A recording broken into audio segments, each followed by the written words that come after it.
Buenas noches. Te doy la bienvenida a este evento de relatos que probablemente te despojarán del sueño, arrebatándole a tu alma toda su tranquilidad. Mundos sobrenaturales que corroen la paz de nuestra existencia, problemas mentales tan escalofriantes que dudarás por varios días de todo aquel que pase cerca de ti en las calles. Walter relata algunos cuentos de horror, volumen 2.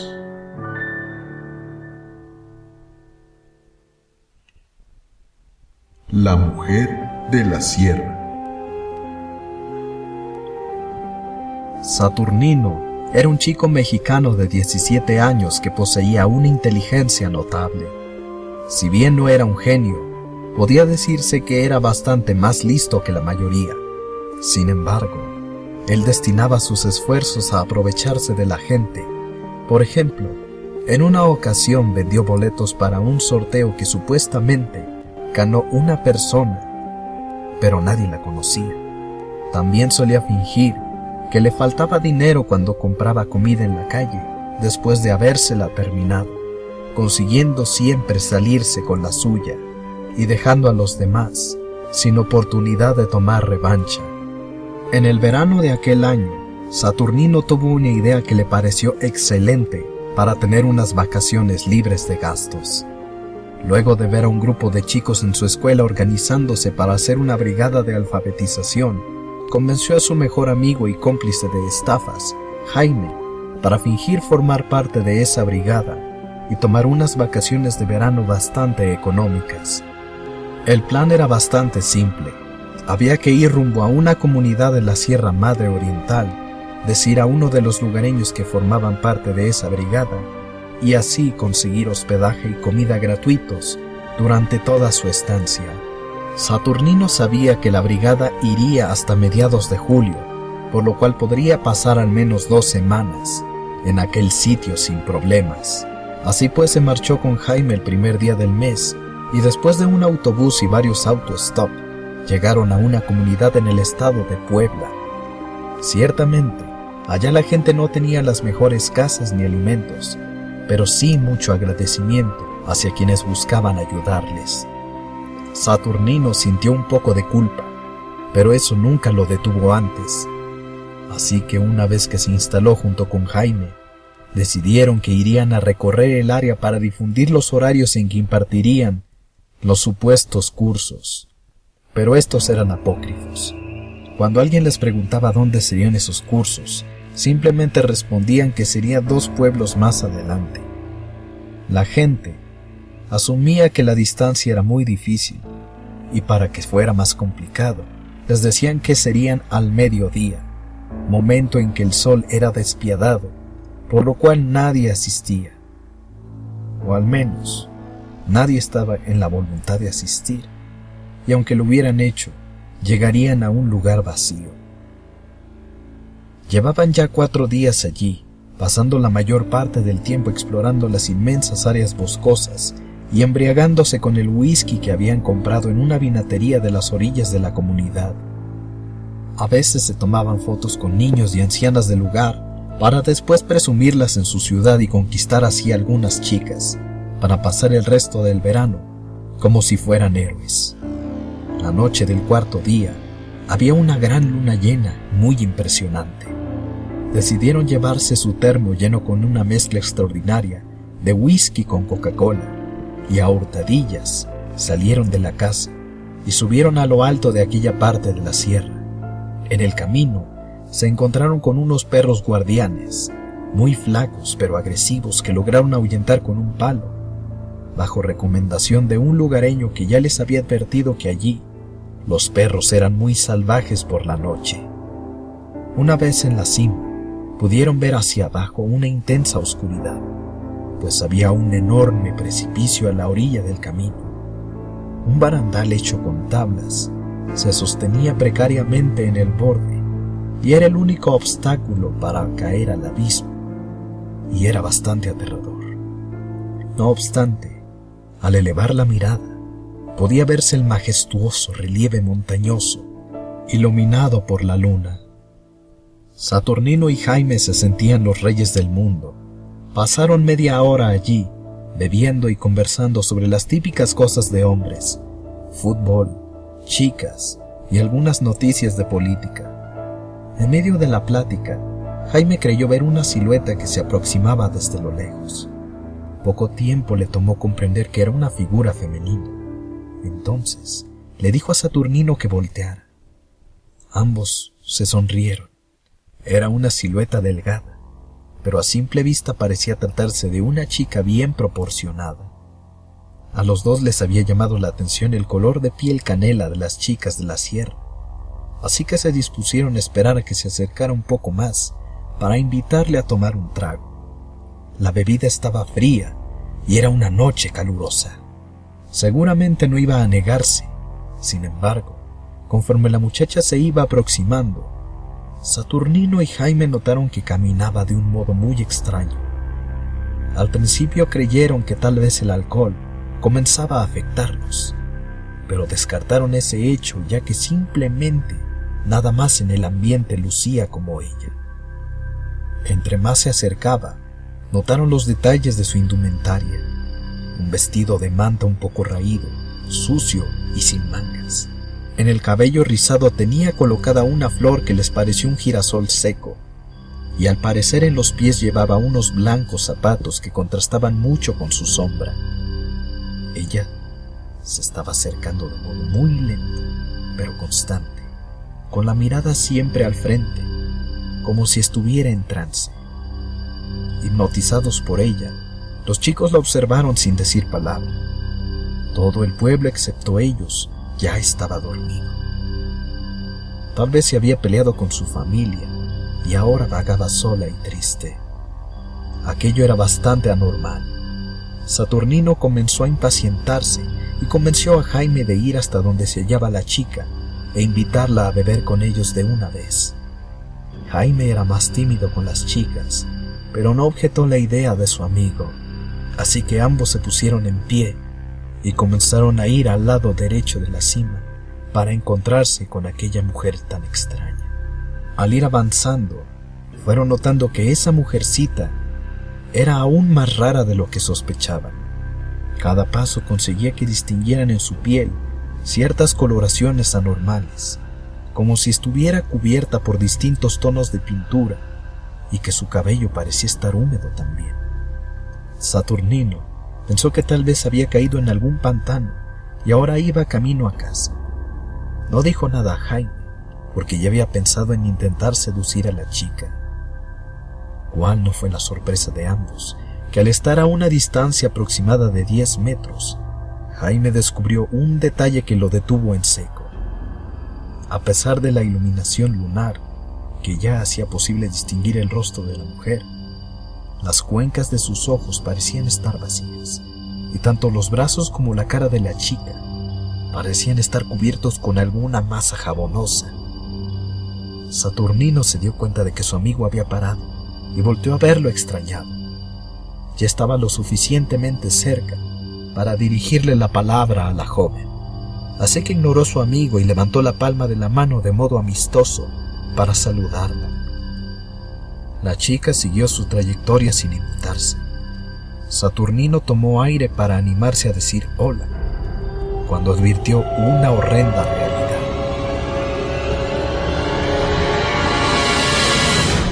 Aquella chica no tenía piernas. El vestido raído daba desde lo lejano la apariencia de ser piernas, pero ahora que la tenía tan próxima, notaba que desde la altura de la cadera, del torso únicamente brotaban jirones de tela, y que hoyos en la misma permitían el paso de la luz, creando una ilusión de zapatos en la sombra de aquella cosa que no podía ser humana. Saturnino contuvo un grito y retrocedió hasta donde estaba Jaime, y se quedaron quietos, observando a la mujer que no había cesado su avance. Flotaba, de modo constante y lento, rígida y tétrica. Entonces, cuando estaban a menos de 6 metros, ella giró el rostro y los miró, provocando un crujido seco en su cuello. Sin esperar que dijera algo, los chicos se echaron a correr a toda velocidad hacia la bajada opuesta, Abandonaron el termo y el palo. El sitio estaba tan inclinado que inevitablemente cayeron, rodaron y se levantaron lo más rápido que pudieron. Y no les importó que los perros les salieran al paso, y con aspavientos de pánico consiguieron que los animales se abstuvieran de atacarlos. De inmediato, llegaron hasta la casa de su anfitriona, empacaron sus cosas y esperaron a que amaneciera para pedir autostop, que los llevara lo más cerca a la terminal de autobuses. A partir de ese día, ni Saturnino ni Jaime volvieron a fingir ser parte de una brigada de alfabetización ni de cualquier otra estafa. La bebida de los sonrientes. Si eres alguien con deseos de aventura, te recomiendo que realices lo siguiente. Debes acudir a un bar o a una cantina donde la clientela sea escasa. Es libre tu elección. Cuando llegues, debes asegurarte de que el lugar sea deprimente, sin mucha actividad. Una vez realizado esto, siéntate en la barra y pide al bartender o al cantinero que te sirva un guajar especial. En estos momentos, él o ella, si llega a ser el caso, te preguntará si no deseas otra bebida en su lugar. Entonces, si todavía quieres seguir adelante, responde que no, que deseas lo que ordenaste. No tardará mucho en traerte un tarro con una bebida espesa de color ocre, que parecerá un vómito asqueroso. Incluso podrás ver que parece tener un escupitajo encima. A partir de este punto, no podrás arrepentirte y tu vida no volverá a ser la misma. Si intentas irte dejando la bebida intacta, descubrirás que la puerta está cerrada y no puede ser abierta de ningún modo.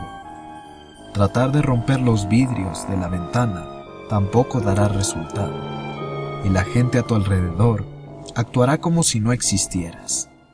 Tal vez consideres que si el problema es que el tarro tiene todavía el líquido, basta con derramarlo por accidente, pero esto no dará resultado.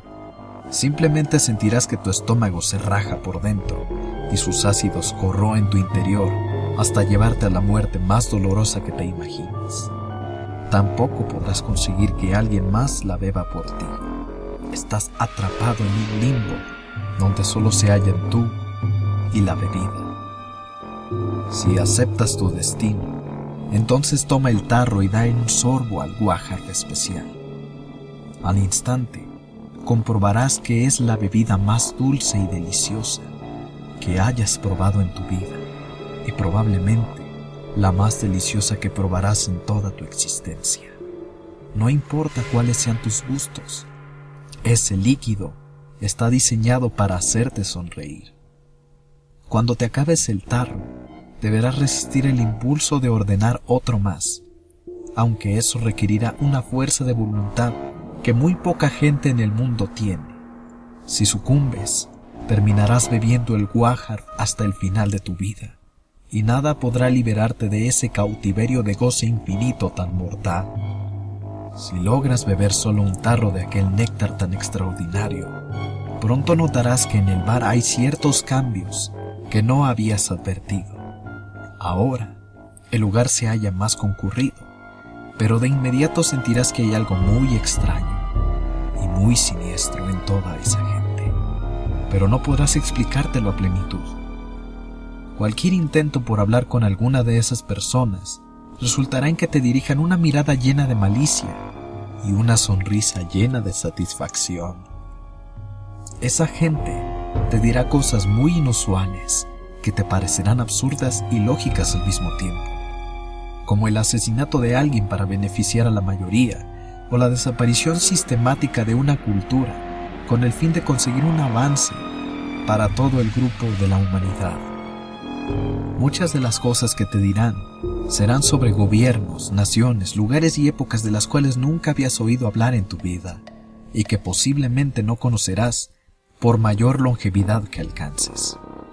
Lo que sea que hagas con esta información depende de ti, pero considera que tu salud mental después de hablar con alguno de los sonrientes se alterará en un modo muy drástico. Ahora que bebiste el guajar especial, y que hablaste con los sonrientes, los verás a donde quiera que vayas. Incluso, pudiera ser que la gente a la cual crees conocer repentinamente te dirija una fugaz sonrisa llena de maldad.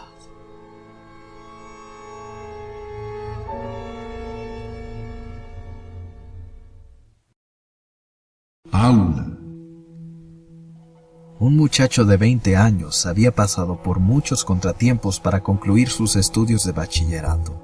No recibía dinero de sus padres, y su memoria estaba repleta de recuerdos trágicos, llenos de soledad y rechazo.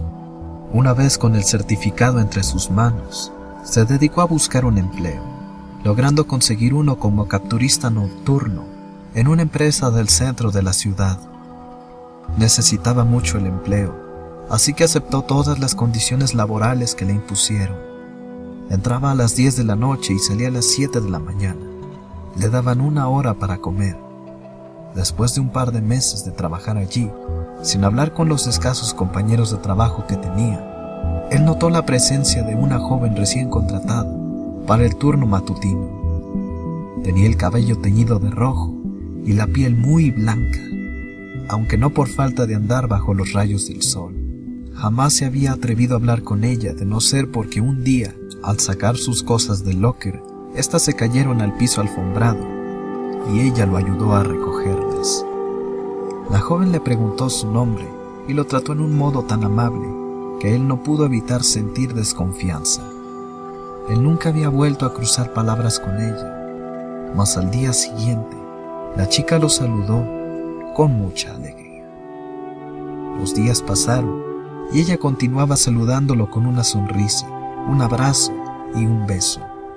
Ella notó que era muy huraño, por tanto se propuso como meta conseguir convertirlo en alguien más social. Así era ella, cuyo nombre era Paula. Comenzó a creer que Paula se había enamorado de él. Quizá ella había sido la primera persona capaz de ver algo que nadie más había podido. Había notado que era una buena persona, que él era alguien que había sufrido y merecía la felicidad. Nadie más se interesaba en lo que le ocurriera, a diferencia de ella, quien siempre preguntaba cómo había estado su día. Paula quería conocerlo. Ella era genuina. Nadie podría ser tan amable sin motivo. Si bien no era una chica con curvas estereotipadas, su sensualidad no precisaba de ello, pues su modo de vestir y su delicadeza natural la recubrían de un cariz extático que lo obligaba a pensar en ella como si se tratase de un ángel.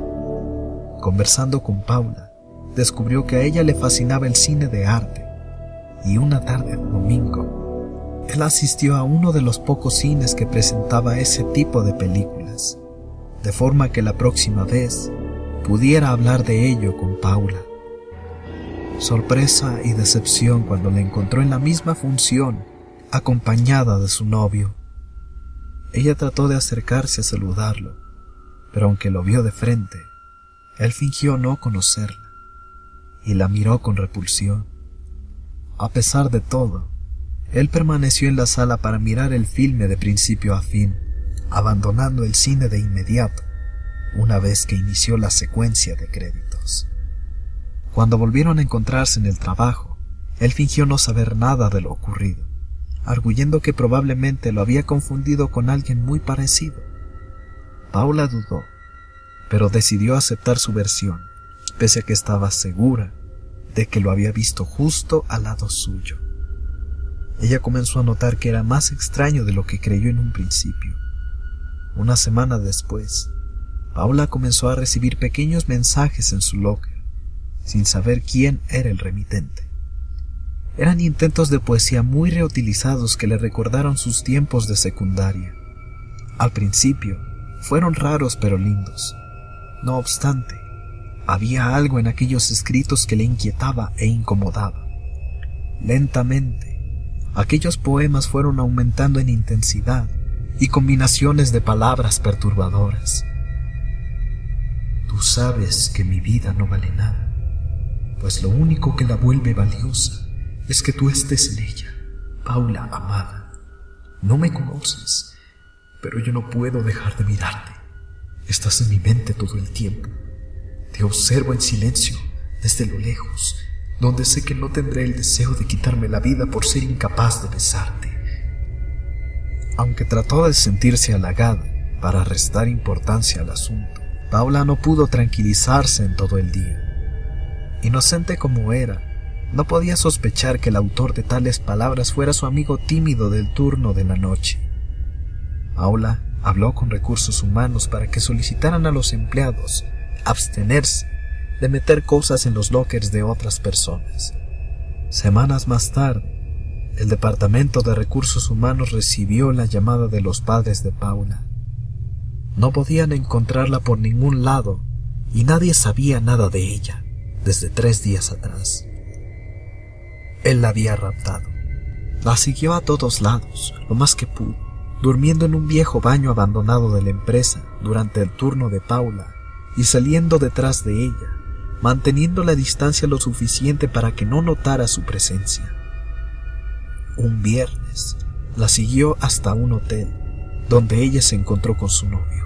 Entraron, estuvieron allí 5 horas, salieron y fueron a comer algo en un restaurante cercano. ¿Cómo se había atrevido a hacerle algo así? A él, que tan desesperada y dolorosamente la amaba. Su novio la dejó en la puerta de la casa. Paula entró. Eran cerca de las 10 de la noche. Breves instantes y el timbre de la puerta sonó. Paula salió, pensando que su novio volvía para decirle algo más. Un encapuchado la embistió y con un golpe en la sien la dejó inconsciente. Cuando despertó, se dio cuenta de que le habían roto las muñecas y que estaba sentada en una silla con las manos amarradas hacia atrás. Frente a ella, él, el extraño a quien había decidido hablarle por piedad y lástima cuando le ayudó a recoger sus trastes de comida. Ella lo miró con ojos trémulos y pidió clemencia. El dolor de sus muñecas era insoportable. Ignorando sus súplicas, él la interrogó como si fuese una criminal del peor y más bajo nivel. Con la voz quebrada, Paula imploró y suplicó por su liberación. Sus palabras eran aceleradas, emitidas casi en un chillido lastimero de dolor. «Silencio», le dijo él. Paula suprimió sus deseos de gritar y lo miró fijamente, interrogándola. Tras darse cuenta de que estaba en presencia de un psicópata, ella decidió ser sincera. Confesó que nunca vio en él algo más que un amigo y que los poemas que le había hecho llegar la asustaron más de lo que la agradaron. La ira explotó en una turbulencia de odio y dolor en los ojos de él. La tiró de la silla y la arrastró de la cabellera hasta un apestoso y manchado colchón.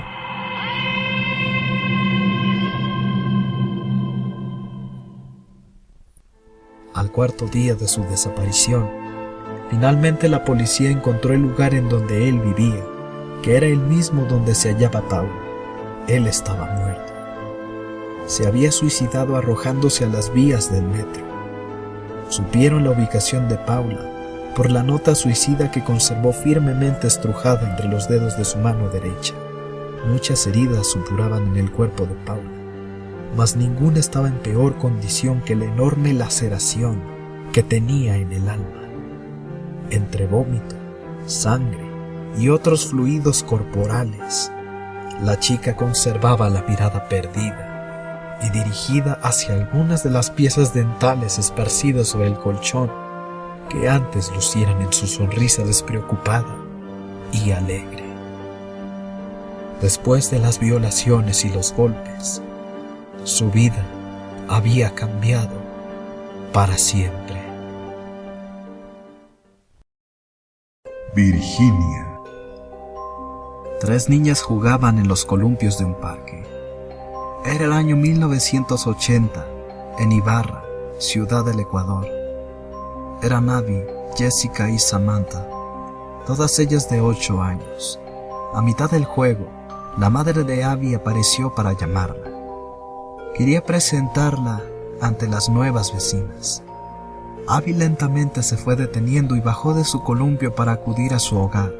Una vez allí, se topó con una mujer muy extraña, de cabello largo, piel pálida y unos ojos con írises muy oscuros. Ella era la nueva vecina, Sandra. A su lado, sentada en el sofá, estaba Virginia, su hija, quien parecía una imitación escala de su propia madre. Desde el primer instante, Abby creyó que eran extrañas.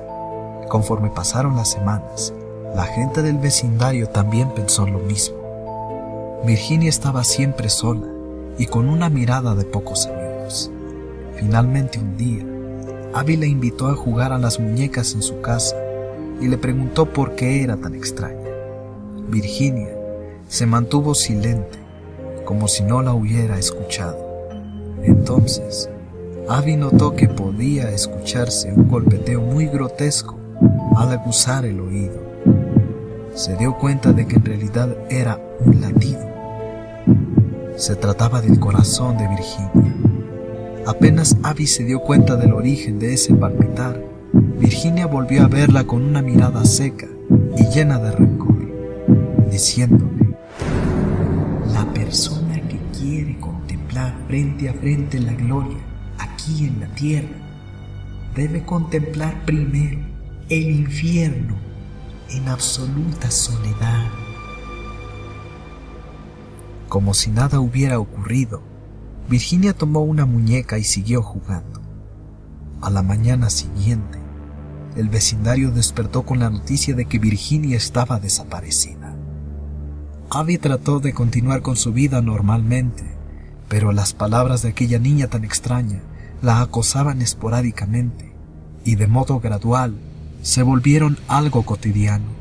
A veces escuchaba en sueños a Virginia, hablándole desde lo lejos, con un aura de ultratumba, completamente preternatural.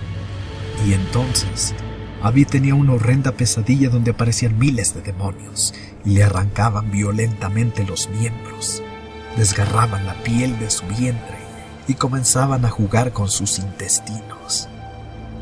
En cuestión de semanas, Abby tenía miedo incluso de dormir y se había ensimismado mucho, al grado en que no hablaba con nadie más que su madre, y solo para pedir comida o darle las buenas noches y los buenos días. Finalmente, su mamá, muy preocupada, organizó una salida al parque con Samantha y Jessica un 20 de noviembre. Salieron y todo iba saliendo mal, hasta que a Samantha se le ocurrió que podían intentar nuevamente competir a ver quién llegaba más alto en los columpios. Abby accedió sin muchos ánimos, pero en poco tiempo ya reía a carcajadas, impulsándose lo más posible para ganarle a Jessica y a Samantha. En esos breves instantes, se olvidó de todo lo relacionado con Virginia. Sin embargo, cuando llegó al punto más alto posible, distinguió a unos metros un rostro conocido, un par de ojos negros que la miraban fijamente con una sonrisa malévola. Aquella niña de cabellera larga y negra de piel pálida había vuelto desde el infierno. Por un brevísimo pero significativo instante, el resto del mundo estuvo rodeado de llamas, caos, monstruos esqueléticos de color negro que devoraban a la gente.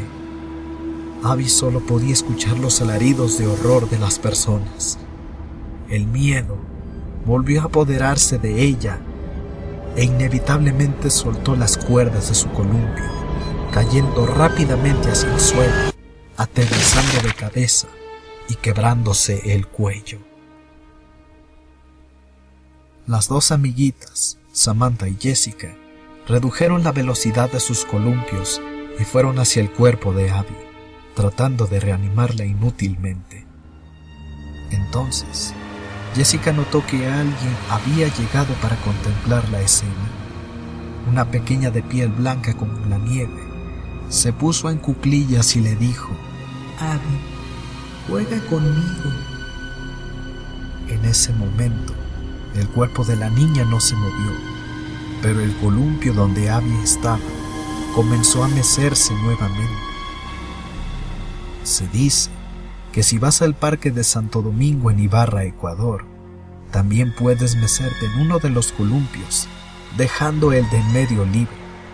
Si repites suficientes veces, Abby, juega conmigo, podrás ver que el columpio comienza a moverse. Solo debes tener cuidado de no ir en un 20 de noviembre, porque podría tocarte la mala suerte de toparte también con Virginia.